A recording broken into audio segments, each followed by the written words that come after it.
So thumbnail creation has been highly requested over the past few months, so today I'll be doing a Bedwars thumbnail tutorial. I'll be doing other thumbnail tutorials in the future which will cover UHC or anything else requested. I apologise if my commentary is bad as it's the first time doing something scripted. So before I start the tutorial, we'll need the following programs and items. I personally suggest finding a Photoshop crack above CS6 as it has camera raw filter as well as another blur setting I'll be showing you. This tutorial is specifically made for Photoshop, so other programs may not work. You can try other alternatives like paint.net. But I'm not sure whether they have the same features. So we'll start off with the Google Drive. This is something I found on YouTube. I'll link it in the description. Just select which Bedwars map you want, and then you can just download them. Or if you want like the whole folder, just click download here. And then once you've done that, you want to stick it in your saves folder. As you can see, I've already done it here, so you have all your maps ready to go in single player world. Now, for a replay mod, I personally recommend using Forge. It's just so much better than Battleland. Battleland's just too complicated. It has like just too much random stuff everywhere, so I like to keep it simple and just use 1.89 replay mod for Forge. I'll leave a download link for that in the description as well, so you don't have to search the page. So once you've done that, you'll have well, you want to put it in a mods folder, like you would with normal Forge mods, and you just want to have Optifine and Replay mod, because if you put other mods in, like old animations or something, it usually crashes it straight away. So you just want these two mods in. You can just switch them over with other things, like I put mods 3, mods 4, stuff like that. So as you can see now, I've got all my maps here. Remember to have this checked so you record your single player world, and then you can just go into this map here. But yeah, you can just use default pack. I like to use default pack because you keep consistency with all your thumbnails. So what I like to do is switch between game mode, survival and creative. Get all your like stuff you need. So your leather armor for your top half, your diamond for your bottom if you're doing Bed Wars. And then simply just run around swinging your sword wherever you want your position to be. I'll also be covering like multiple people if you want to have like there's a couple thumbnails I've done with like tryhard and swirls where they're both running. So I'll show you how to do that in a single player world. So it's pretty simple. So if you're doing 2 people, you need to have one kind of running this angle, and then another one running like this way. So then when you change skins, you have to reboot your Minecraft and re-upload the skin so you can do 2 screenshots, so it makes it look like 2 people. I'll show you how to magic wand them out in Photoshop as well later. And yeah, that's basically it. Right, now once you're in your replay world, find where you're swinging your sword. I was messing around for a bit here, so just find a, say here. If you wanna get like a really precise like point where you're swinging your sword, just change the slowness down here, so then you have more chance to click. So once you found your position, what you want to do now is change your FOV to 30. I usually have it on the lowest FOV. It feels like more kind of cinematic. You have less field of view. You have more focus on your subject. So just find a point that you like, whether it's here, just something that's effective, and don't worry about the background too much. So once you've done that, just click F2, and remember to have this unticked, this unticked as well, and then select your wherever you want your output to be. I'll just have it in my screenshots folder, and yeah, just click take screenshot, and that's it. Now I'll boot up Photoshop, and what you want to do is click File, New, and 1920 by 1080, and you can keep the resolution. That's fine.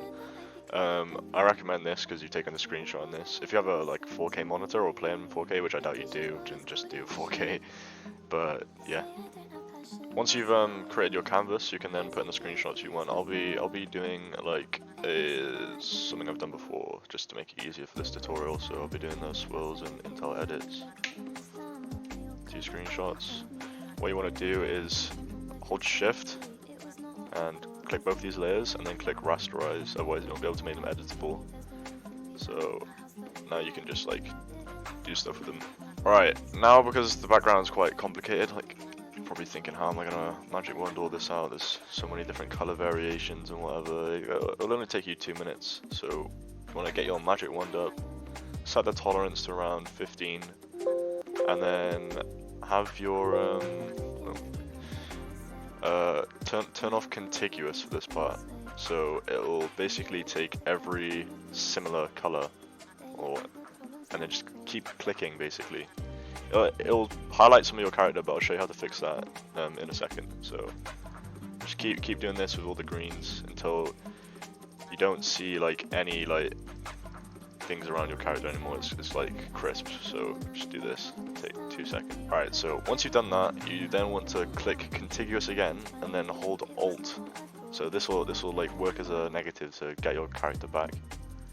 You can do this another way where you just like highlight the character, but that sometimes leaves like a kind of edge around it, which you really don't want. It makes it look pretty bad. So just do it this way, and it'll look pretty good afterwards. You'll see you'll get this again, and just go over it with your contiguous wand.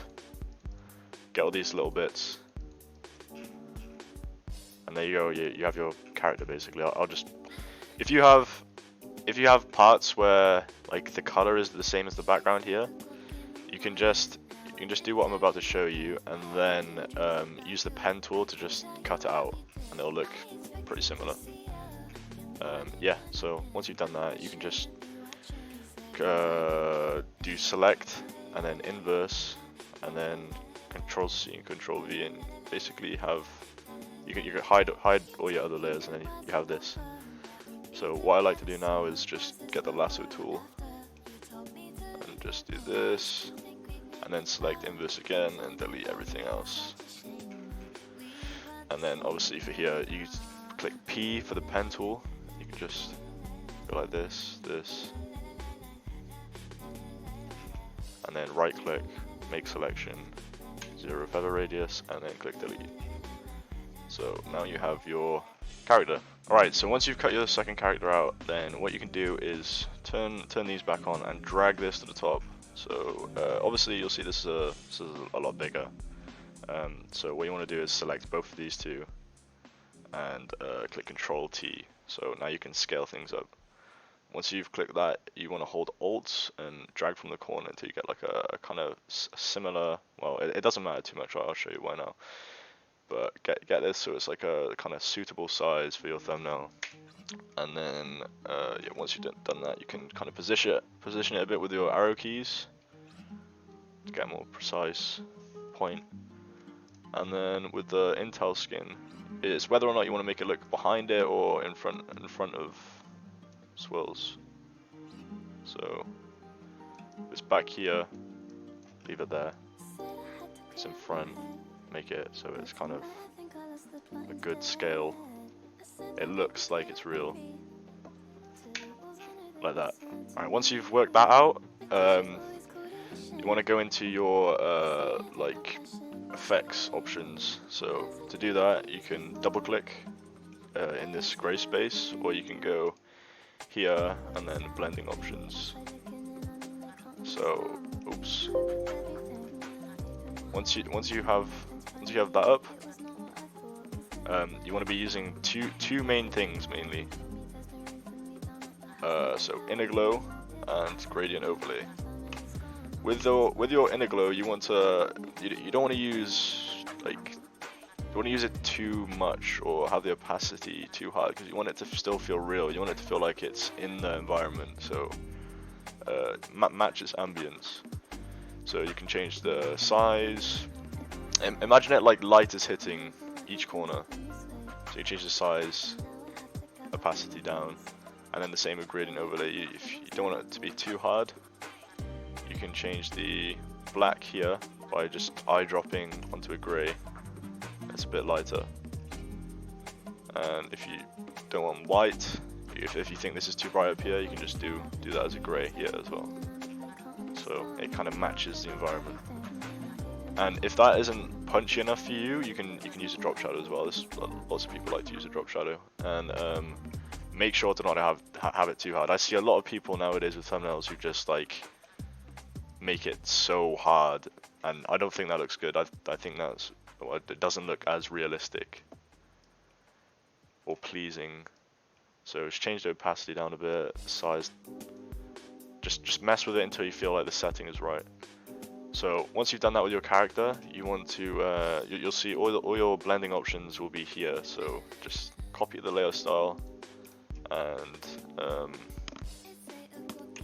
paste the layer style, and that'll do the same to the character behind it. And again, you can position these as you want. So move this up a bit. I feel like this needs to be bright at the top, so I'll modify this till however I want it, like that. I think the darkness does work well with it. And then obviously if you want to overwrite it, you can paste it. So once you've done that, what I like to do, well, unlock the background, put a layer above it, and then I've started to do this recently, is just put random blobs of like white and then filter, blur, Gaussian blur, and make it a little bit wider, and then set the blending mode on this layer to overlay.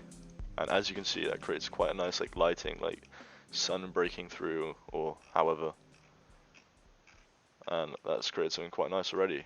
So if you're organized and like me, you can name all your layers by just double clicking here, like Intel character, just if that helps you. So do that if you want, and then select all these layers by holding shift from top to bottom, and then let me just expand this, and then click Ctrl G. This will put it into a group, and just name this group thumbnail or whatever. And then if you have a client or whatever, I wouldn't merge this yet, so I click Ctrl J, which copies the group, and then click Ctrl E. So this is now just a solid layer. If I turn this off, this is your thumbnail basically. And then for finishing touches, well, I've created this is mainly for UHC, but it has stuff that may be helpful, like items, 3D items I've made. Obviously not that's 3D UHC related stuff, but I take speed lines, just drag that through, and then make them a bit bigger so it's not completely overwhelming, and that kind of, well, makes it feel like they're running or there is motion there. And then obviously Control E that again, and then you can the filter, camera raw filter. And what I like to do here is, okay, so this takes like everything, so you can see where the border is here if you want to zoom in, if that helps you. But I changed the exposure up a bit, just copy my settings if you like the way this like color correction looks. I've noticed with thumbnails nowadays people tend to like more vibrant design, so change the saturation and vibrance up a bit. There you go. And then you can just click OK. And that is basically a thumbnail there.